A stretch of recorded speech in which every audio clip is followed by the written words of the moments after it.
हर खबर पर होगी आपकी पकड़। डाउनलोड कीजिए एबीपी लाइव ऐप। तो भारत की बात में हम चाहते तो बिहार के कल आने वाले नतीजों की बात कर सकते थे, लेकिन हमें लगा कि चुनावी नतीजों की वजह से शहीद जवानों को नहीं भूलना चाहिए, क्योंकि देश का जवान हमारे लिए किसी भी चुनावी नतीजे से ज्यादा महत्व रखता है। क्योंकि जब तक सरहद पर जवान है तभी देश में निष्पक्ष चुनाव संभव है। इसीलिए हमने जम्मू कश्मीर में शहीद हुए मात्र 24 साल के कैप्टन आशुतोष और उनके साथियों की खबर को ज्यादा महत्व दिया, उनको श्रद्धांजलि देना ज्यादा जरूरी समझा। पूरा देश उनकी शहादत को सलामी दे रहा है, लेकिन जिस घाटी को महफूज रखने के लिए उन्होंने शहादत दी, उसी घाटी की महबूबा मुफ्ती जवानों की शहादत का अपमान कर रही हैं। ये वही महबूबा मुफ्ती हैं जिनकी अपनी बहन को आतंकियों से छुड़ाने के लिए आतंकवादियों को छोड़ दिया गया था उनके पिता के द्वारा, जो उस वक्त देश के गृह मंत्री थे। तो आइए उनकी भी ये खबर लेते हैं और ये खबर जरूर देखते हैं।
कबूल करवा लिया था ये भारत माता।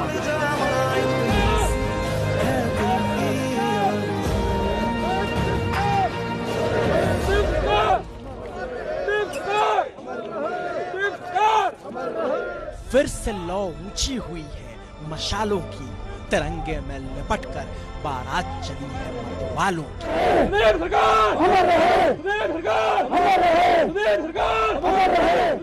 फिर से महफूज हुई है मादरे वतन की महबूब फिजा, सरहद पर शहादत हुई है मां भारती के रखवालों की। फिर से आबाद हुई है घाटी की आबो हवा, लहू के आखिरी कतरे से जमी को सींच दिया है हिंद के हिम्मत वालों ने। बलिदान दिया, सम्मान दिया, अपनी जान को देकर उन वीरों ने हिंदुस्तान को मान दिया। आज मेरा लड़का गया है शहीद हुआ, इस बात की खुशी है सर। जिस दिन ज्वाइनिंग लिया था उसी दिन हमसे कबूल करवा लिया था ये भारत माँ का बेटा है। और यकीन मानिए ये उस जियाले सपूत कैप्टन आशुतोष के पिता हैं, जिन्होंने मात्र 24 बरस की उम्र में अमर बलिदान दिया। यह उस पिता के शब्द हैं जिसने मात्र 24 बरस की उम्र में अपने इकलौते बेटे को खो दिया, जिसको हिंदुस्तान की माटी ने अनंत काल तक के लिए अमर कर दिया। आज मेरा लड़का गया है शहीद हुआ, इस बात की खुशी है सर। जिस दिन ज्वाइनिंग लिया था उसी दिन हमसे कबूल करवा लिया था ये भारत माँ का बेटा है।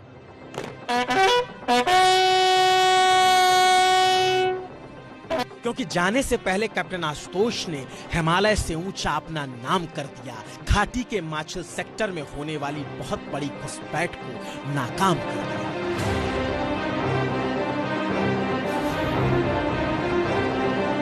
मॉर्निंग में ये ज्वाइंट ऑपरेशन सर्च ऑपरेशन किया और उसके बाद वहाँ पे 2 मिलिटेंट और गिराए, और इसमें हमारे आर्मी के कैप्टन जो आप सभी जानते हैं आशुतोष कुमार जी, और 2 जवान शहीद हो गए। तो अभी क्या हालात है वहाँ पे, जो ऑपरेशन अभी चल रहा है या अभी क्या चल रहा है सर? अभी वो चलता रहेगा, मतलब थोड़ा सा, क्योंकि अभी भी डाउट है, थोड़ा डिस्टेंस वहाँ ना अनइवन ग्राउंड है, तो पूरा जब तक सैनिटाइज नहीं कर देंगे उस एरिया को, वो कंप्लीट करने में जो हमारे इंटेलिजेंस सोर्स के पता लगता है करीबन 250-300 करीब मिलिटेंट हैं। बट इस साल जो है थोड़ा उनका इन्फिल्ट्रेशन कम हुआ कंपेरेटिवली लास्ट। इस बार तक जो हमारी खबर है वो 24-25 ही कर पाए हैं। एक दो नहीं बल्कि 4-4 सपूतों ने अमर बलिदान दिया है, प्राणों को मां भारती की रक्षा के लिए कुर्बान किया है। मगर मात्र 24 साल के कैप्टन आशुतोष की कुर्बानी ने पूरे हिंदुस्तान को गर्व और गुस्से से भर दिया।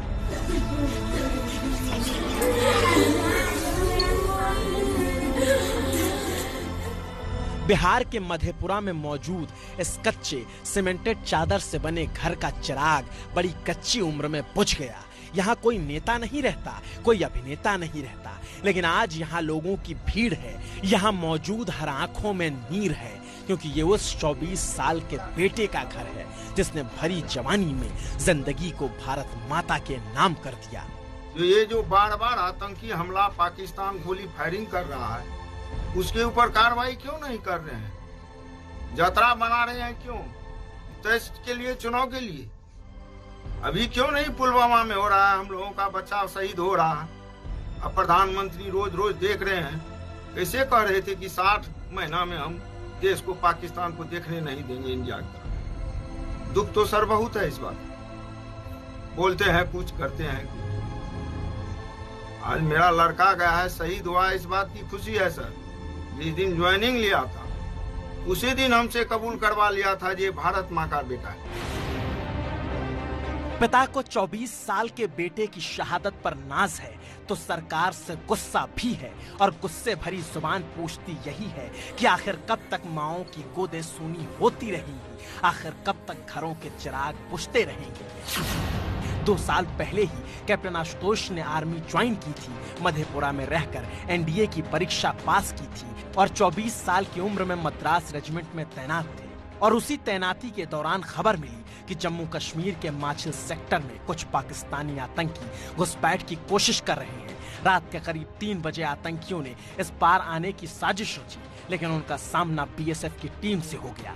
बीएसएफ के कांस्टेबल सुदीप कुमार उस वक्त टीम में सबसे आगे गश्त लगा रहे थे, तभी उन्हें 2-3 आतंकियों की परछाइयां दिखाई दी। इससे पहले कि वो कुछ समझ पाते, आतंकियों ने अपनी तरफ से फायर खोल दिया। गोली लगने के बाद भी घायल अवस्था में कांस्टेबल सुदीप कुमार ने एक आतंकी को मार गिराया, लेकिन वो वीर गति को प्राप्त हुए और 2 आतंकी भागने में भी कामयाब रहे। जब पेट्रोलिंग पार्टी जारी थी तो उसमें एक इंचार्ज थे, सब इंस्पेक्टर, और 2 उनके साथ थे, ये हमारे कांस्टेबल सुधीर सरकार और हेड कांस्टेबल अब्दुल्ला। तो जब ये जा रहे थे उन्होंने रात के अंधेरे में थोड़ा शेडो देखा, इन्होंने चैलेंज किया, तो चैलेंज करने पे उधर से फायरिंग आई और इन्होंने रिटेलिएट किया। तो हमारे जो कांस्टेबल सुदीप सरकार थे वो सबसे आगे थे, तो वो जो उनके 5-10 के कदम पे दूरी पे एक मिलिटेंट ने वहीं पे उस पर अटैक किया और उसमें इंजर हो गया था। इन्होंने बहादुरी से लड़ाई की और वहाँ पे उसी वक्त एक मिलिटेंट को गिरा दिया। कुपवारा के मत्सल सेक्टर में कल घुसपैठ की कोशिश को नाकाम करते हुए बीएसएफ जवान सुदीप सरकार, जिनकी मृत्यु हो गई थी, उनको आज यहाँ पे श्रद्धांजलि दी जा रही है। हुमहामा स्थित बीएसएफ के रेजिमेंटल सेंटर में आज बीएसएफ के वरिष्ठ अधिकारियों, जवानों और अफसरों ने सुदीप सरकार को श्रद्धांजलि दी और अब उनका जो पार्थिव शरीर है वो विशेष विमान के जरिए वेस्ट बंगाल भेजा जाएगा। कांस्टेबल सुदीप कुमार की शहादत हो चुकी थी तो 2 आतंकी अब भी जिंदा सरहद पर घुसपैठ की फिराक में घूम रहे थे। फिर क्या, उन्हें माटी में मिलाने के लिए कैप्टन आशुतोष के साथ आर्मी की टीम निकली और उन्होंने माछिल सेक्टर में सुबह के करीब 10 बजे आतंकियों को घेर लिया। दोनों तरफ से भीषण गोलीबारी हुई। दोनों आतंकियों को दोजख में तो पहुंचा दिया गया, लेकिन 24 साल के कैप्टन आशुतोष, सिपाही राधा महेश्वर और हवलदार प्रवीण कुमार को मां भारती की रक्षा में शहादत देनी पड़ी। 7 और 8 तारीख की दरमियानी रात को सुरक्षा बलों को यहाँ पे जो घुसपैठ की कोशिश मिली थी, उसके बाद ये ऑपरेशन चलाया गया था। पहले बीएसएफ के जवान सुदीप सरकार, उनकी मृत्यु हो गई थी। उसके बाद सेना जब बुलाई गई थी, सेना के 5 जवान भी मिलिटेंट्स के गोलीबारी का शिकार हुए, जिसमें से एक अफसर लेफ्टिनेंट संतोष और उनके साथ 2 जवान जो है वो मारे गए, जबकि 2 जवान जो गंभीर अवस्था में है अभी भी हैं, उनका अस्पताल में उपचार चल रहा है। और कुल मिला के 2 और जवान जो है उनकी हालत भी गंभीर बनी हुई है। लेकिन जिस तरीके से घुसपैठ की इस कोशिश को सुरक्षा बलों ने नाकाम किया है, उससे ये आशंका भी जताई जा रही है कि बड़ी संख्या में मिलिटेंट बर्फबारी से पहले कश्मीर घाटी में घुसपैठ करने की कोशिश में है और इसीलिए सतर्कता जो है वो और तेज कर दी गई है। देश के 4 सपूतों की शहादत से घाटी आतंकी साए से सुरक्षित तो हुई, लेकिन उनके जाने का गम हर किसी को हुआ और पिता के गम को शायद और कोई समझ भी नहीं सकता। शनिवार को फोन आया था, पिछली बार शनिवार को आया था। हम पूछे ठीक है ना जी, कहा हाँ ठीक है। तो हम उसको ढाढ़स दिए, अच्छी तरह से रहो, बढ़िया से मस्ती में रहता है ना जी। हम मस्ती में रहते, आने के लिए छठ में बोला था आएंगे, छठ के बाद।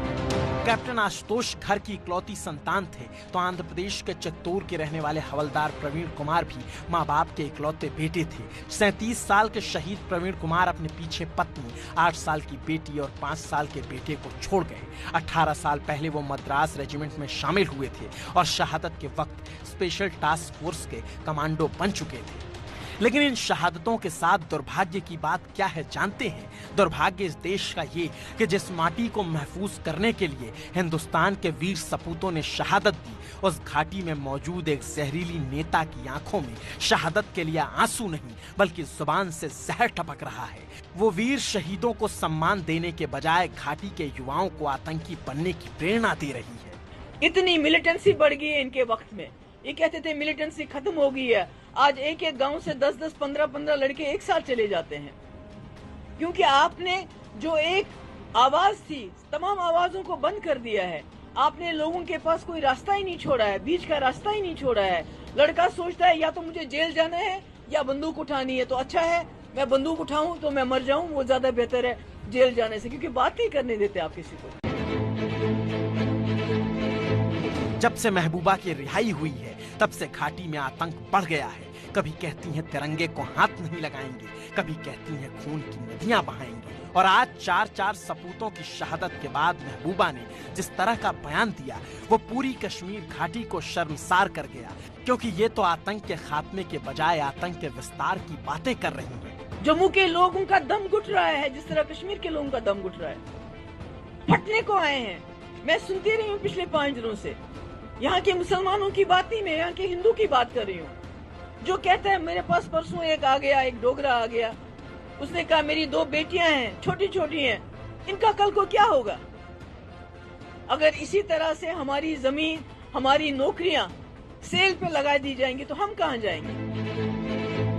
इस बयान को सुनकर देश को अब तय करना होगा कि वो हिंदुस्तान के शहीद हो चुके इन बेटों और इनके परिवारों के साथ है या फिर महबूबा जैसी इन नेताओं के साथ जिनकी जुबान जहर में इतनी लिपट चुकी है कि वो शहीदों की शहादत पर एक आंसू नहीं बहा सकती, लेकिन 370 का रोना रोती रहेंगी, रोती रहेंगी। ये जहाँ भी हमें बोलते हैं कश्मीर में, बोलते हैं 370 की बात मत करो, पब्लिक सेफ्टी एक्ट के अंदर बंद करेंगे।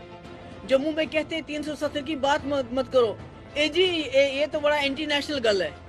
मगर जब ये लोग हर इलेक्शन में, बिहार के इलेक्शन में, अब एक गाय से कितना दूध निकालेंगे आप? एक 370 को कितना धोएंगे आप? अनुच्छेद 370 हटने के बाद महबूबा में ऐसी बेचैनी है कि पूछिए मत। जब से आई हैं बातें ऐसी करती हैं कि हर सच्चे हिंदुस्तानी को क्रोध आ जाए, क्योंकि जो देश के सपूतों की शहादत का मान नहीं रख सकता वह हिंदुस्तान के किसी काम का नहीं हो सकता। देश के बाहरी दुश्मनों का जड़ से खात्मा तब तक संभव नहीं है जब तक देश के अंदर ऐसे दुश्मन बुलंदी से बैठे हुए हैं। एबीपी न्यूज पर खबरों का सिलसिला लगातार जारी है। कल सुबह 6 बजे से सबसे बड़ी कवरेज कौन बनेगा मुख्यमंत्री में नतीजों पर बिहार के जरूर देखिएगा हमारे साथ।